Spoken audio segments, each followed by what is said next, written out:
What was it like looking at you 8 years ago, dishing out the awards at the Bridgewater show? You see it? Oh, when Connor fought. Yeah. Yeah. How tiny was it? I didn't see me giving his prizes out. Right at the end, mate. Right at the end, you know, when Connor won, you dishing out the awards on that night. Right, I didn't get that far. Yeah. But massive change in him, isn't there? Oh, fuck me, right? Tiny. Now he's a giant. I know, it's fucking beast, isn't it? How are you finding it, mate? It's you know, you've been legitimately shut down for 8 weeks now, mate. Yeah, he's I've enjoyed it, to be honestly. It's been a nice little break for me. We've been that hectic for the last couple of years, so I've enjoyed a bit of time out and a bit of reflecting, really, sort of looking back on what we've achieved and the stuff what's gone on over the last 2.5, 3 years. So yeah, it's been nice in that sense. Obviously, it's been terrible what's been going on, and my heart goes out to the people who've lost loved ones. You know, but luckily for me, me and my family have all stayed safe, done as we're supposed to do, and hopefully we're over the worst of it now and we can get back to some sort of normality. Well, the numbers are coming down now, aren't they? You know, the reported cases and the deaths. So hopefully, like you say, maybe we will be back to normal before Christmas rather than after Christmas. Yeah, fingers crossed, mate. But your gym, it's like a new place, isn't it? It's like a palace, mate. It's you had the cleaners in there, didn't you? Disinfecting it all and cleaning it down, and you can see my face now. Yeah, we've got the go ahead, so professional sports can start training again now. So I had the deep clean done. Jared had a couple of the girls in who do the fitness classes with him, so they've given it the once over and that. So it's like a new pin. So I'm sure that when everyone's back in, the blood, sweat, and mess it all up again. But as it stands now, it's like a brand new gym. Yeah. Yeah. Well, like you say, I mean, I was asking you, who do you think you're going to be able to get out, because your gym is full of, you know, world fighters, you know, world class fighters, you know, Martin Murray, Carl Frampton, you know, Chantelle, Jack Catterall. These are guys that, you know, are either fighting for world titles or their next fight's going to be for world titles. So have you heard any news about those lads? The only ones I've heard up to now, potentially, is that Carl could be boxing towards the end of July. No opponent. Obviously, it can't be Herring, because Herring is over in America and there's no travel, or the travel restrictions are going to still be in place. So we've no idea about an opponent, but potentially he's going to be boxing end of July. And Steve would mention that he'd asked Eddie if he could get Aqib on one of his shows when they get back up and running. So potentially he might be on one at the end of July. But other than that, I've not heard nothing. I've seen someone's just tweeted about Chantelle this morning. I seen one yesterday on Instagram saying that if it's going to have to be domestic fights, then why doesn't Katie Taylor fulfil her obligation as the mandatory with Chantelle Cameron? And you know, it is a tough fight for Katie. I understand that, but at the end of the day, Chantelle is the mandatory.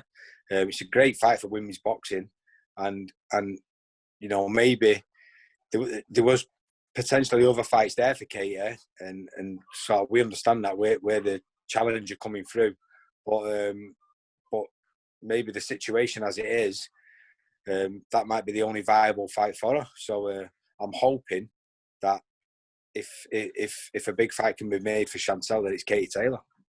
That's a great fight for the British public, though, because I don't know if everyone knows about Chantelle, but she's phenomenal, isn't she? She can, yeah, she's class. Really is top class. She's never had the big stage up until recently. She signed with MTK, and they've had her on the ESPN show, so she's getting a lot of publicity stateside. So her name's growing over there. But she's just literally signed a Matchroom deal just before the lockdown, and she was due to box in April in Doncaster on the undercard to Terry Harper, and then obviously that got scrapped. So she's literally on the verge of getting her name out there over here in Britain, and that fight potentially then could have been built if we had the time and the sort of the grace to do it. But unfortunately, because of the situation, we haven't got that. So I understand from a business point of view, it's not ideal because, you know, we can't sell tickets. And if they built that fight, give Chantelle, you know, maybe 2 or 3 fights on Sky and built it into a bit of a rivalry, it'd be a bigger fight. But you know, who knows what happens? And because of this situation, we might just get that earlier than we expected. Well, wait, is that super featherweight or lightweight? Well, she's mandatory for the WBC at both. So she's at lightweight and super lightweight. She's mandatory for Katie at lightweight and Jessica McGaskill at super lightweight. So McGaskill was potentially moving up to welterweight. So there was talk of maybe Chantelle fighting for the vacant title. But if there's not going to be any title fights, then maybe it doesn't make sense anyway, because obviously I'm sure Katie would fight Chantelle no problem, but I'm assuming it only under the terms that she was defending a world title. So I don't know. It's just a bit of a thought at the moment, and I'm hoping that it comes to fruition. But you just never know in this game, do you? And how about Jack Catterall? How does he manage to keep himself focused? I mean, I know he fought out in Dubai at the end of last year, was it? Yeah, he did. Yeah, and, against the German kid, wasn't it? Yeah, good outing.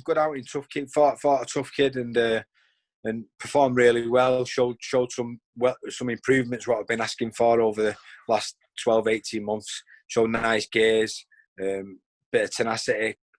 You know, really went for it. He was a tough kid. He broke the kid's ribs in the third round. So it was a good performance. It's been a frustrating 18 months for Jack. He's mandatory for the world title, and he's just, because of politics and timing, it's just not being able to happen for whatever reason. So again, maybe this situation now might force a big fight on him. Luckily, Josh Taylor. Luckily he's got time on his side, because, you know, in that division, he's still one of the youngest at that level, isn't he?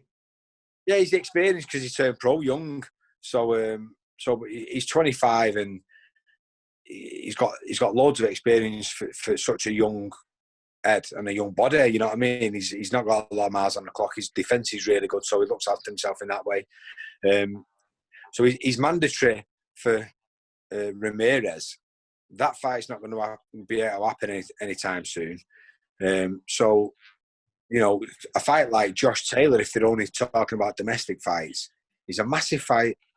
So again, this is just me thinking off the top of my head, but there is some big domestic fights for my fighters from our gym who are at world level or thereabouts, and, you know, potentially could match up with other guys in Britain and make some good domestic matchups. Well, let's go on to Aqib, because Aqib's one of our fighters, a VIP fighter. Very good performance last time out against Dean Jones on his first time on the big stage, wasn't it? At the MEN. How's he looking? Good. He's like a trainer's dream, really, Aqib. He's one of them kids where you don't have to ask him to do anything. He's there every day. He does it.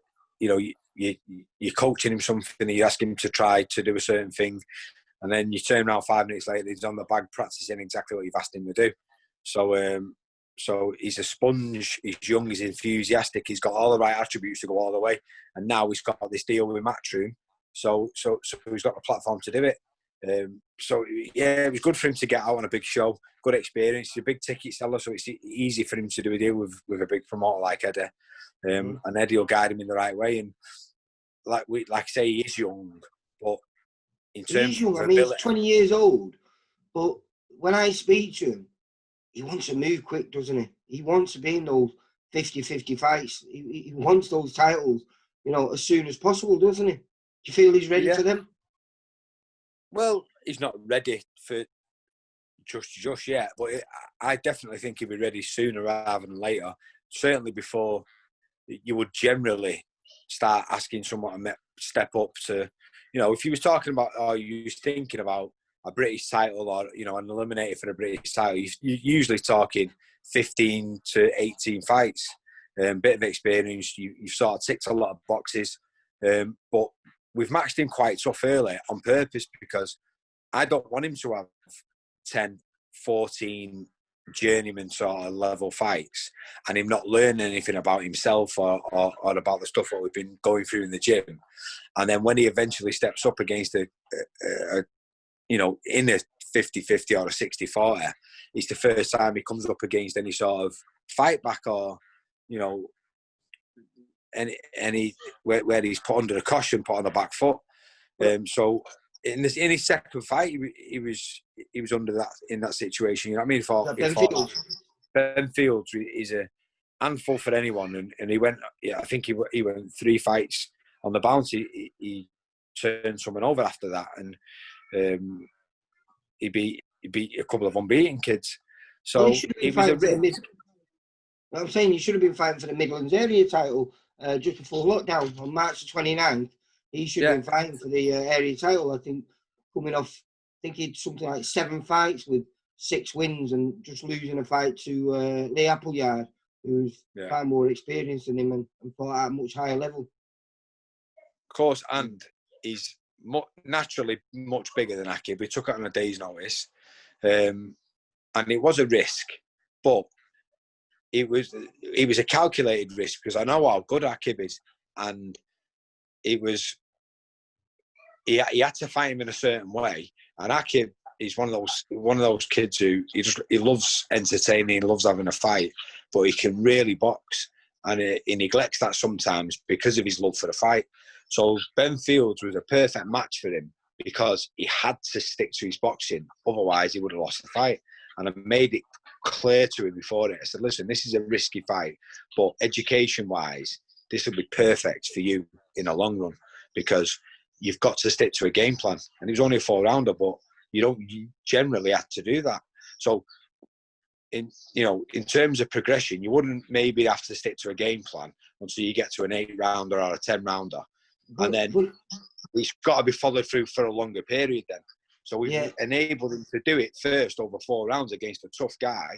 And then now he understands what he's got to do. And then he can start to spread the rounds and gradually get bigger and bigger and improve on it. So it was a good education fight for him. But he started in the deep end, didn't he? He started in the deep end because you brought him in 2 years ago to help prepare Carl for the Carl Frampton for the Josh Warrington fight. And this is a kid who was, I know, a very experienced amateur, but still he was an amateur. And I thought it was the wrong tactic, but I was totally wrong. He was literally just turned senior in the amateurs when we brought him in. And I would never have brought him in, only it was on Nighty's recommendation. He'd seen him, obviously, knew him well from the amateurs, and said, he can really fight this kid.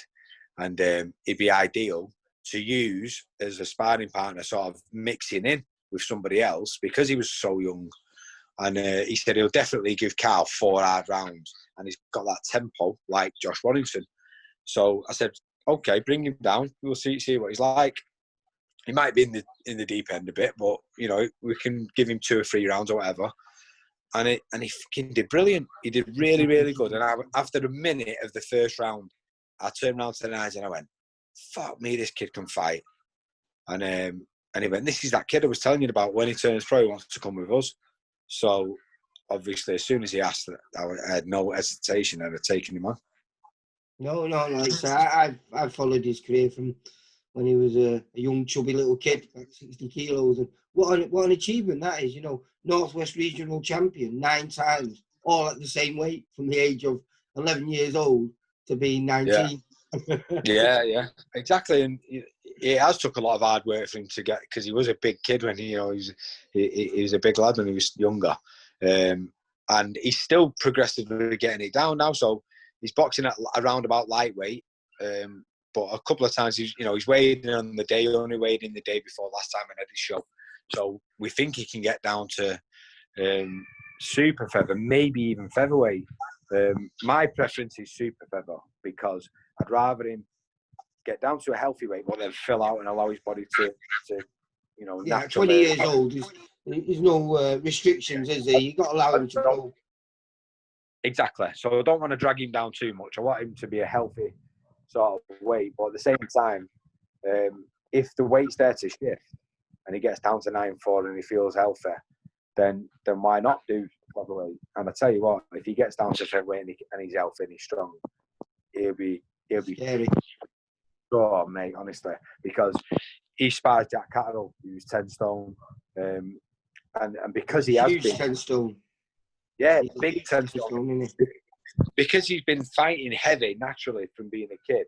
He's used to the bigger lads, but if he can get down to 9 stone, even 9'4", it'll be an handful at 9'4", but if you can get to 9 stone, God, honestly, it takes some fight to beat him.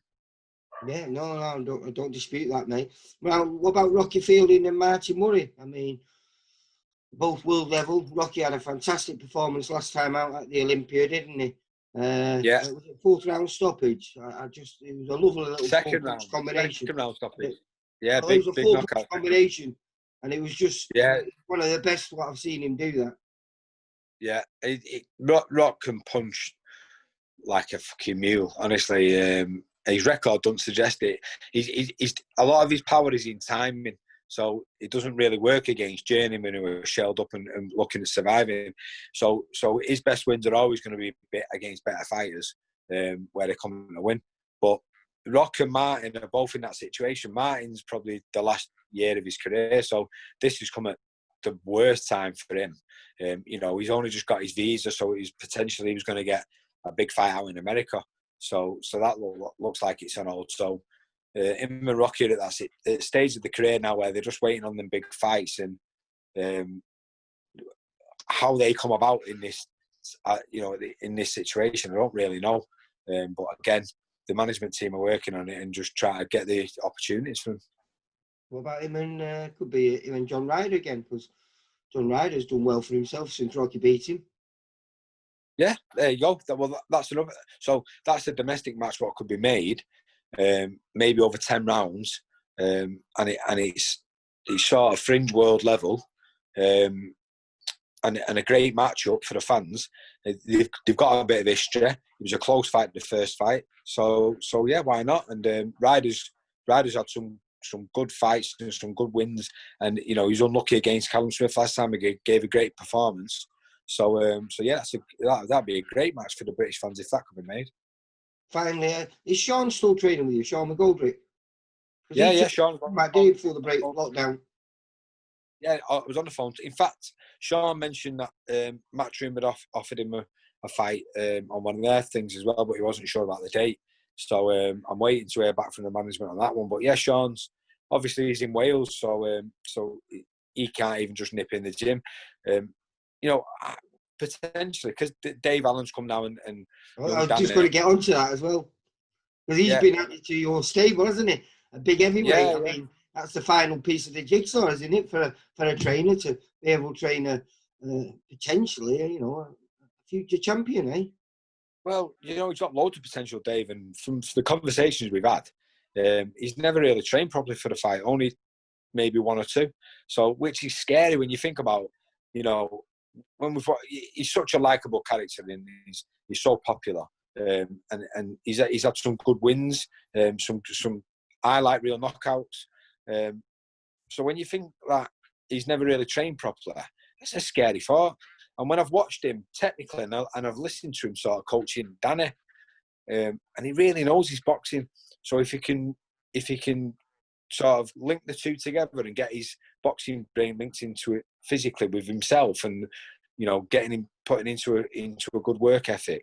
We spoke about him getting his weight down early, so he wasn't having a diet, because it's stupid, killing yourself dieting to make weight as a heavyweight. It's madness. So he's got his weight down over the lockdown, which you can't fault him for that.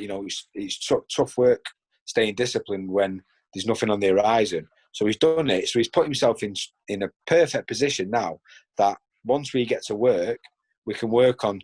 I only want to make 2 or 3 little adjustments, but there'll be smaller changes, but I feel what will make a big difference. And then ideally, I would like 2 fights with him before he has a big fight. But if we only get the beauty of having one, then I've no issue with that, because he's an experienced lad. And I feel like once he starts to put it into practice, the stuff we're doing in the gym, he'll start to enjoy doing it. I think he'll enjoy the atmosphere in the gym. And then once you get someone enjoying it, you don't have to encourage him to perform or get the best out of him. It just comes naturally. And I think that'll be the best situation for Dave. It should fit him well in your place, isn't it? You know, you and Nige. As long as he can tie his trackies up nice and tight. But apparently he might not do, he said, because he's got something down there what might surprise a few people, and he's not shy of showing it off. So White Rhino is a very appropriate name, I believe. Apparently so, yeah. Apparently so. Yeah. So when do you think what's he going to do then? Because obviously he's Doncaster based. Is he going to move down and relocate over here, or is he going to? I don't think he's going to move. So at the moment we've got 6 fighters who don't live around here now. So me and Nige are looking at buying a house around here to sort of like a fight camp house, so that they can all keep each other company, because obviously when you're in camping, if you're living away from home, it's a fucking lonely place. So Carl and Steve and Ward have always lived together, so that sort of helps them out. But when Sean comes down, he's on his own. Dave and Danny obviously will be together. Chantelle was living with Savannah Marshall, but they've given up the rental there now, so Chantelle could move in. So there's potentially could be 6 people in the same house at the same time. So me and Nige are looking at buying a place up here, and we can have a little fight camp house. That should be fun. I might take the camera down there some days. That'll be an interesting film, wouldn't it, mate? Yeah, well, especially if Frampton has any more of his bets going down with Stephen, and he has him off and tells him that they had a bet before the last fight who was going to win Fight of the Year, and I talked Stephen into going in with a bet, even though Stephen at first was saying he thought Carl and Waddington would win. I talked him into thinking he was going to win it, even though we knew he wouldn't win it.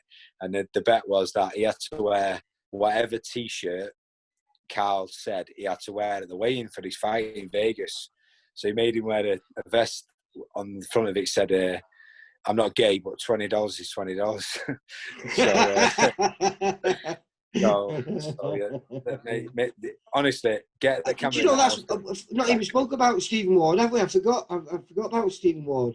So obviously he's coming back at cruiserweight, isn't he? Stevie's that cruiserweight. He should have always been a cruiserweight. He's always been too big for light heavy in my book. The only reason he made it was because he's so disciplined. You'll never meet a more disciplined kid than Stevie Ward. So, but it was always affecting his performances, I felt. And I think you'll see the best of him at cruiserweight. Obviously, there's such a big jump. So it's not like not moving up a normal weight in any of the other weight categories. But he is that big that he looks like a natural cruiserweight already. So I'm looking forward to seeing him, getting him in the gym and seeing how he can perform at cruiser. Yeah, I am. Like you say, he is huge. And I remember walking in after he'd announced, that he was moving up. I thought it'd take a while before he'd grow into it, but he already looked like a cruiserweight then. Like you say, the first time he looked really healthy. Yeah, he was about 15.5 stone that day. And I mean, you think about that's 3 stone to get down to light heavy. And he still had abs. He had 15.5 stone and he still had 6-pack. So that's how big he is. And I think we'll see the best of him. Obviously, it'll take a bit of time for adjustment and getting used to the bigger guys. But yeah, I'm looking forward to it. Our very own Salford boy as well. You've got Marc Leach, who's got to be sitting pretty. He's won a final eliminator for both the Commonwealth and British. Well, he's won an eliminator, and the board are saying that he's got to do another eliminator for the British, which is crazy in my book. Steve would ask him to do it as a final eliminator, and he said no, but he's won a Commonwealth eliminator as well. Marc's one of them fighters who's capable of beating anyone on his day. He's got such a good skill set. His defence is unbelievable. And his problem is he doesn't sell that many tickets, so it's hard for a big promoter to get involved with him. But you know, like I say, on his day, he's capable of beating anyone. So you know, Lee McGregor and Pasha Farouk, is it? Pasha Farouk, they're probably the two top boys in at his weight division at the minute. He's capable of beating them both on his night. He's a big bantamweight as well, so if any opportunities came up at super bantamweight, I wouldn't hesitate taking him, because I think he's capable of making a step up and fitting in nice up there. So yeah, we're open to options. Like I said, because he's not a big ticket seller, it's not like he's getting loads of opportunities. But Steve Wood's working on it, and hopefully he can get a big fight soon. Yeah, because he travelled to Scotland, wasn't he? That's where he won the Commonwealth Eliminator against, what was his, Scott? Was it Scott? Who was it he beat? Scottish lad. I've no idea. I think me and Nigel was trying to work it out. I think we've had something like 60 fights over 2.5 years from the gym. It's just crazy. You know what I mean? Part-time coach to full-time madman now. Yeah, but when you've had 20 years of getting punched in the head, then remembering people's names is not your best forte. No, but I know Carl Frampton swears by Marc Leach, doesn't he? He believes he's an absolute super talent. And unbelievable, yeah. And sometimes he's that good. He's probably his own worst enemy, because he can get away with making it easier. So you know, in situations sometimes in the past where he maybe coasted and took the easy route, he's starting to get a bit of devil about him now, and you know, look good and try and go for the finish and entertain a little bit. And that's what he's going to have to do if he's going to, you know, really make a statement and get these big promoters getting their ears pricked up. That's what he's got to do. And I thought that was his breakout performance for me when he beat was it Lewis Norman in 2 rounds on the VIP shows. I mean, I've never seen him so dominant. I mean, I've always seen the skills, but he was well. He was in a situation nearly where he'd come off a draw. He'd gone out to South Africa, Zimbabwe. He boxed out over in Zimbabwe, and he was totally in control, and then started to coast, allowed the other kids to come back into it. I thought he just nicked it, but he was away from home, and he came away with a draw, and that was my point. And you know, we sat him down afterwards and said, listen, you're going to waste a massive amount of talent through your work ethic if you don't knuckle down and do it. And I tell you what, I can't fault him for the training camp he had for Louis Norman. It was by far the most dedicated I'd ever seen him. It was hard work, but the results shown for it. So he knows what he's got to do if he's going to sort of perform at that level and put them type of performances in. So it's in him. He knows it's in him. It's just about getting it out of him, and that's your mindset. That's your attitude. And if he wants to do it, 100% he can go all the way. It's just about his discipline and dedication to it. Not a bad stable you've got there now, is there? It's arguably got to be one of the best stables in the country, because, you know, you've got people who have been and are still at world level, and potentially everyone else could be at world level as well within the next 18 months. Well, everyone's got potential, and it's about fulfilling it, innit? And I think the beauty of what we've got at our gym is we've got people at all different levels and stages of the career. So the older fighters, or even the ones who are sort of coming into the peak and stuff like that, they're a really good gauge for the younger fighters to look up to and see how you go about your business, your work ethic, what you do, what it takes, you know, the amount of discipline, the dieting, and so it's like a conveyor belt. So they look up. So we went, for instance, we was in Vegas for 3 weeks before Carl's fight last time, and I took Aqib with us because I said, I want you to come because you need to experience this stuff early on, so that if and when you get to that level, it's not the first time you're there, and it's not like a big eye opener. So you sort of get used to it. So you're much more likely to perform then, because you can learn to relax and enjoy it more. And but in being in fight camp and being around, it's shown him the amount of discipline, what it takes. So him eating with Carl and Stephen and everyone else who was there, sort of taught him lessons, not about boxing, but maybe about nutrition and your lifestyle and how you've got to live it away from the boxing gym. So they're all them little lessons, and it's good that everyone's got. So you've got the younger lads though who are chomping at the bit, who are really eager, who can then sort of push on the older lads, the more experienced lads, who maybe it's, you know, motivation becomes a factor the later on it goes.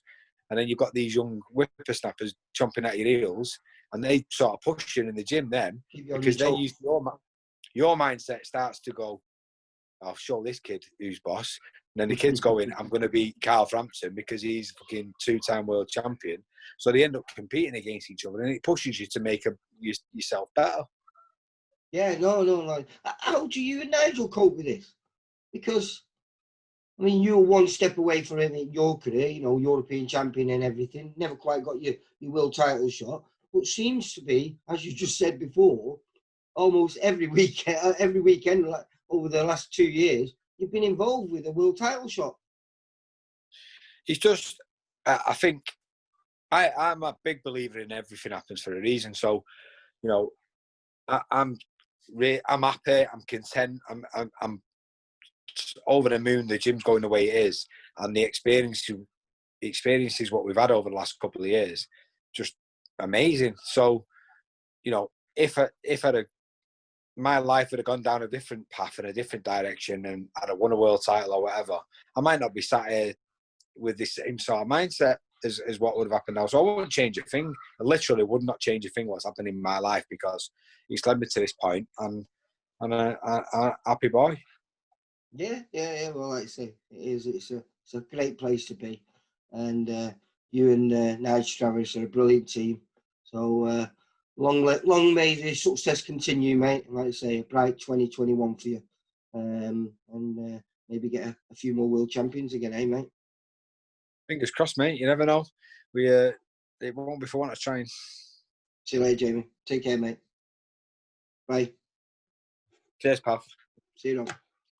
For all boxing info, news and latest interviews, amateur and pro, across the north, click and subscribe. VIP Boxing Promotions. Also, Twitter, Instagram and Facebook.